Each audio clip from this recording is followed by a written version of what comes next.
هنجرب بقى النهارده الشوكو برجر واخر اختراعات من بلبن وكمان اختراعات السوشيال ميديا، ويلا بينا نشوف الفيديو معانا.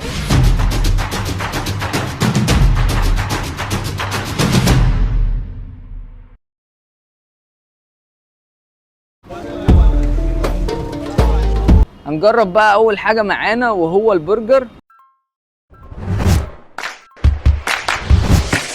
قول يا دوحه. والبرجر عباره عن كيك من فوق وطبقه براونيز وكنافه البيستاشيو. هنجرب بقى معانا، هنشوف بقى مع بعض البرجر واخر اختراعات بلبن. يلا نشوف.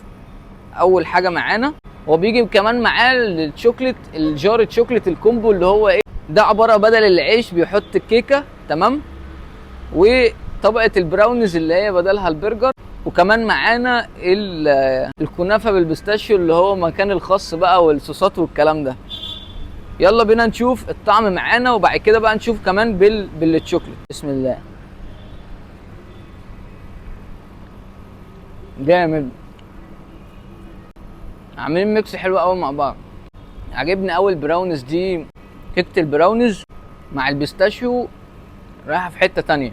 عايزين نجربها كمان بالشوكليت، ويلا بينا نشوفها لما نطلق عليها الشوكليت اللي هو بدل ايه البيبسي بقى الكومبو.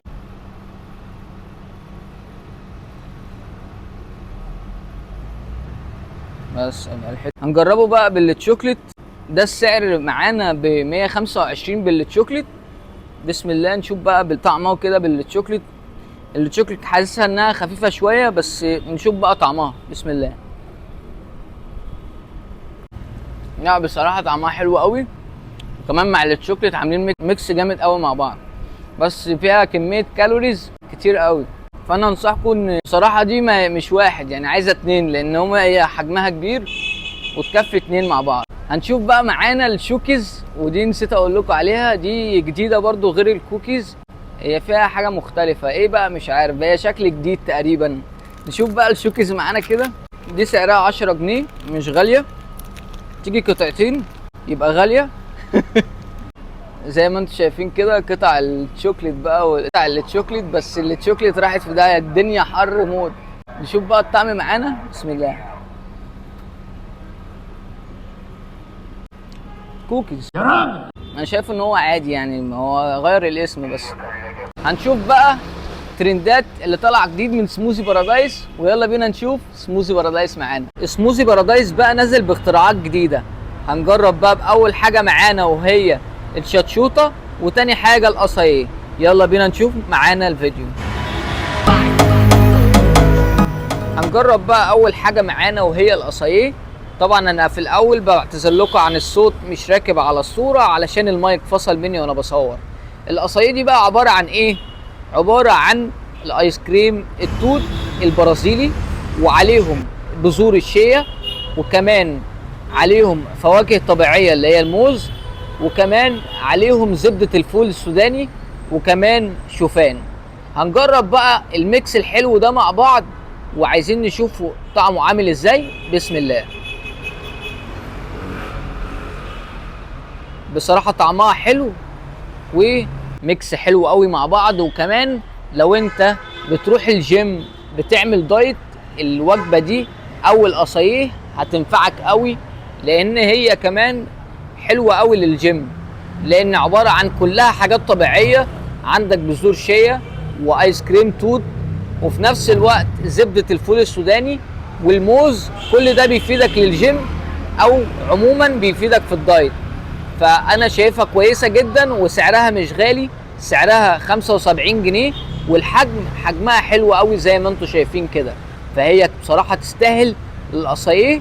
جربوها من سموزي بارادايس.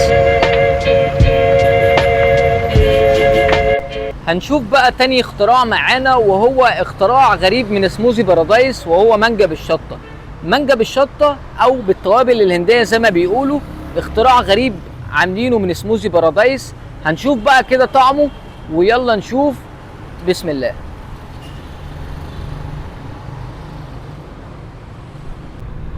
مليانه شطه، مليانه شطه، واختراع مش حاسه ان هو يعني في حاجه واو، بجد مليانه شطه قوي.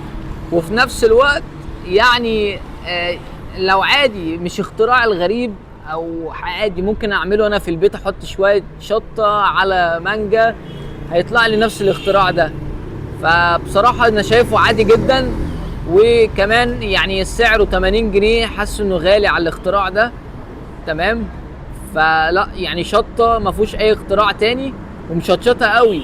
يعني كمان الواحد لو مش بيحب الشطه مش هيقدر ان هو يستحملها. فانا بصراحه شايف ان هو عادي جدا، وانا لو هروح بصراحه مش هجيبها تاني، لان انا مش شايفها ان هي حاجه واو. وده رايي الشخص انا، يعني لو شخص تاني ممكن يكون طبعا ليه راي تاني. فانا بصراحه شايفه اختراع عادي. انا كاول حاجه قلتها ان فعلا عجبتني، لان في ناس طبعا كتير بتعمل دايت وفي ناس بتروح الجيم، فالاختراع الاولاني شايفه افيد من التاني. كنت عايز اجرب التين الشوكي بس لقيته للاسف خلصان. بس وده كان فيديو النهارده، وقول يا دوحه.